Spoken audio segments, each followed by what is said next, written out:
Hello guys, मेरा विश्वास करना जब ये मैं बोल रही हूँ, if you are not doing enough revision, not doing your revision properly and not preparing for any kind of test to evaluate yourself, then trust me, आने वाले सीए एग्जाम्स आपके लिए सीए एग्जाम्स नहीं है, आपके लिए officially CA exams नहीं है. They are just a mock test for you.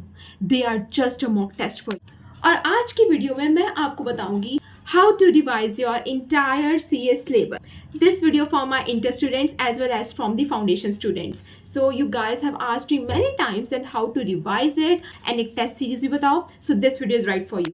Think first. सबसे पहले अपना पूरा का पूरा syllabus complete करो. For example, when you are watching lectures, when you are watching YouTube videos and you are completing your syllabus, आप जब notes बना रहे हो and you are like, oh my god, ये वाला concept मुझे भी समझ नहीं आया. जो small concepts होते हैं, basic concepts होते हैं, उन्हें आप बात के लिए रख देते हो या आप उनकी वीडियोस तक नहीं देखते हो. यू आर लाइक बात के लिए इसको छोड़ देते रिवीजन के टाइम के लिए. ऐसा हमें नहीं करना है. हमें 100% अपना सिलेबस कंप्लीट करना है.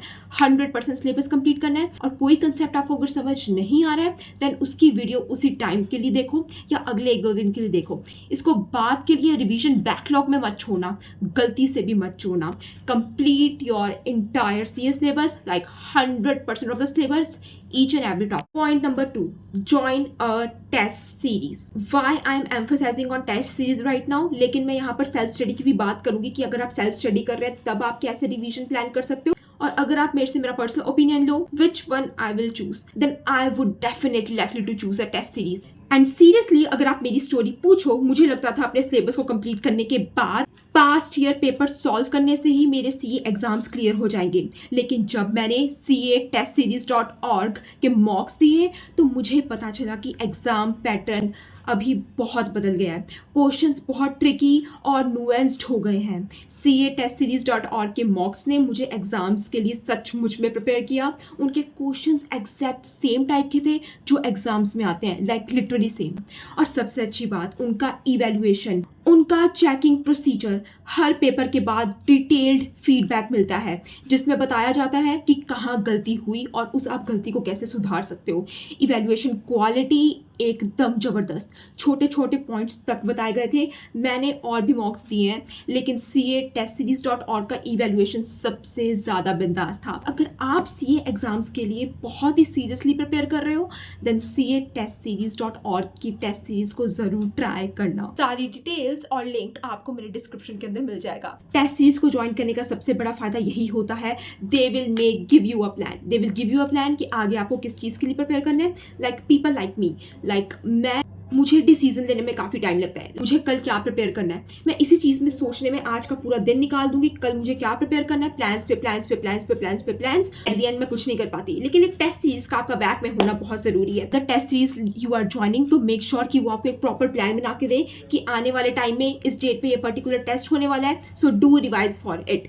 And I will personally recommend you कि आप अपने सिलेबस को पूरे कंप्लीट करने के बाद ही जल्द से जल्द एक टेस्ट सीरीज को ज्वाइन कर लें. Like you have did one revision, join a test series. Like दो बिल्कुल परफेक्ट बनने के बाद कोई टेस्ट सीरीज ज्वाइन करने की जरूरत नहीं है. जितना जल्दी आप एक टेस्ट सीरीज को ज्वाइन करोगे आपके लिए उतना ही अच्छा होगा. Point number 3, this point will be much relevant for the self study students, क्योंकि मैंने सेल्फ स्टडी भी ट्राई की हुई है. अगर आप अपने लिए खुद का एक प्लान बना रहे हो या जो टेस्ट सीरीज वाले बच्चे वो खुद की एक रिवीजन प्लान पहले बनाना चाहते हैं टेस्ट सीरीज को ज्वाइन करने से पहले, prioritize high weightage chapter, but don't leave a single chapter.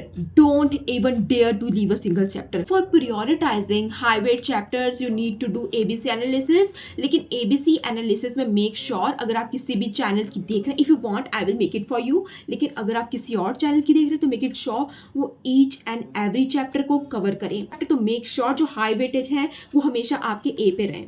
And even though अगर आप कोई ABC analysis नहीं देख, then of course you have to go through the weightage given by the ICIL. Advance accounting में book number 3. And just like in taxation make sure कि आप वो 5 head पहले कर ले विद GST, बाद में आप वो छोटे छोटे चैप्टर्स करें. लेकिन don't even dare to leave a single chapter. तो इसके बाद आपका जो मेन क्वेश्चन होगा कि पेपर से पहले हम कितने रिविजन करेंगे, 1 revision, 2 revision, 3 revision, 4 revision. What I am gonna recommend you is doing stack on stack revision और डूइंग अल्टीमेट रिविजन.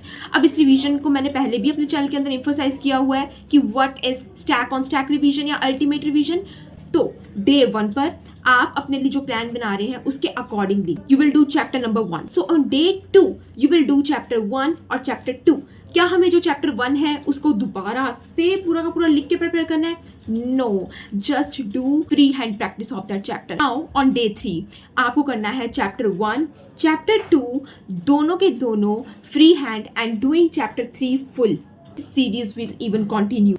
आपके ऐसे बहुत सारे चैप्टर हो सकते हैं जस्ट लाइक टैक्सेशन कि आपको एक चैप्टर में 2 दिन लग जाए, 2.5 दिन लग जाए, 3 दिन लग जाए, but just go with this, like just go with this. Personally for revision of course आप पास्ट ईयर्स के क्वेश्चंस उठाएंगे, बहुत सारी आरटीपीज एमटीपीज उठाएंगे, लेकिन इसके पहले जो आप रिवीजन करोगे उस टाइम पर मेक श्योर कि आप एक टाइम पर सिर्फ 2 सब्जेक्ट्स उठाओ, सिर्फ 2 सब्जेक्ट्स. ज्यादा स्ट्रेस लेने की आपको नीड नहीं है. सो अब जो मैं पॉइंट्स बताने वाली हूँ वो ज्यादा इंपॉर्टेंट साबित होंगे क्योंकि ये वाले पॉइंट्स आपका बेस सेट करेंगे आपकी रिवीजन की क्वालिटी कैसे होगी. Next point is stay away from any kind of distraction. So basically जो मैंने गलती की अपनी सीए एग्जाम्स को लेकर, that is like oh my God now I am revising. चलो इसको बंद करते हैं. यूट्यूब खोल के मैं किसी सीए एस्पिरेंट का सीए व्लॉग देख लूँ. चलो अपने आप को थोड़े टाइम के लिए डिस्ट्रैक्ट करते हैं उन लोगों से जो हमारे से कुछ सिमिलर कर रहे हैं. सबसे पहली चीज़, इस चीज़ ने मुझे बहुत फोमो देना शुरू किया. ओ माय गॉड, उसकी क्वालिटी ज़्यादा अच्छी मेरे रिवीजन से, उसका तो मेरे से ज़्यादा हो गया. Oh my god. मैं later on I starting realizing that समृद्धि you are consuming and they are creating. Of course they will be ahead of you. This is not about internet. This is about your entire life. मैंने अपने आप को brain fog देना शुरू किया at the time of relaxation. Brain के ऊपर मैंने ऑन वजन डालना शुरू किया, like anxiety, this this this. वो सी एस्पिरेंट या पर्टिकुलर एस्पिरेंट CA मैं तीनों की वीडियोस देखा करती. I have no control over my brain.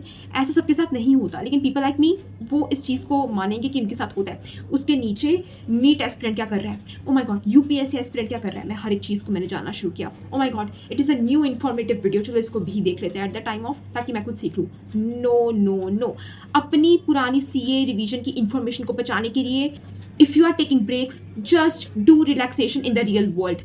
Just do relaxation in the real world and better do nothing. Just be bored. Like just be bored.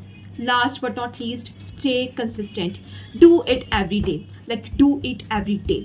आज आपने लिख दिया कि आप 6 चैप्टर्स की रिवीजन करोगे तो वो 6 चैप्टर्स की रिवीजन आपके लिए पत्थर की लकीर होने वाली है. मेक श्योर कि आप पूरे दिन में डिस्ट्रैक्टेड ना हो एंड उन 6 चैप्टर्स की आप रिवीजन करके सोएं. आप रिवीजन करके सोएं. आप रिवीजन करके सोएं. Okay guys, so tell me मैं नेक्स्ट वीडियो किस चीज़ के ऊपर बनाऊं. I will make sure to make it.